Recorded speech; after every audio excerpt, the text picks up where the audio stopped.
ನಮಸ್ತೆ.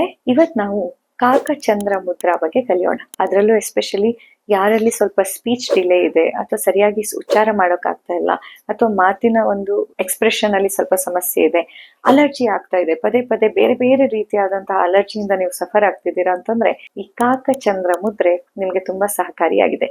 ಕಾಕಚಂದ್ರ ಮುದ್ರೆ ಯಾವುದು ಗೊತ್ತಾ?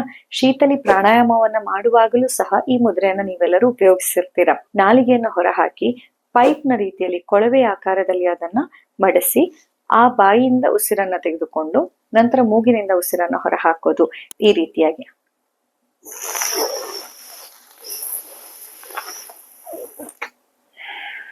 ಸೊ ಈ ರೀತಿಯಾಗಿ ಶೀತಲಿ ಪ್ರಾಣಾಯಾಮವನ್ನು ಮಾಡೋದಿರಬಹುದು ಅಥವಾ ಕಾಕಚಂದ್ರ ಮುದ್ರೆಯನ್ನ ಇಟ್ಟು ಸಾಮಾನ್ಯ ಉಸಿರಾಟವನ್ನ ಮಾಡೋದಾಗಿರ್ಬಹುದು.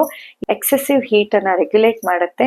ಅಷ್ಟೇ ಅಲ್ಲದೆ ನಿಮ್ಮ ದೇಹದ ಹಲವಾರು ವಿಧವಾದ ಅಲರ್ಜಿಯನ್ನ ಗುಣಪಡಿಸ್ಲಿಕ್ಕೆ ಕೂಡ ಸಹಾಯ ಆಗತ್ತೆ.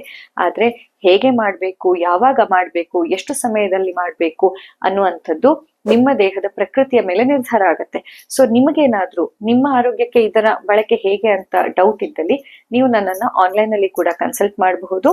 ಕನ್ಸಲ್ಟೇಷನ್ ಅಲ್ಲಿ ನಿಮ್ಮ ಪ್ರಕೃತಿಯನ್ನ ಅರ್ಥೈಸಿಕೊಂಡು ಅದಕ್ಕನುಗುಣವಾಗಿ ಹೇಗೆ ಮಾಡ್ಬೋದು ಅನ್ನೋ ಸಜೆಷನ್ ಅನ್ನ ನಾನ್ ನೀಡ್ತೇನೆ.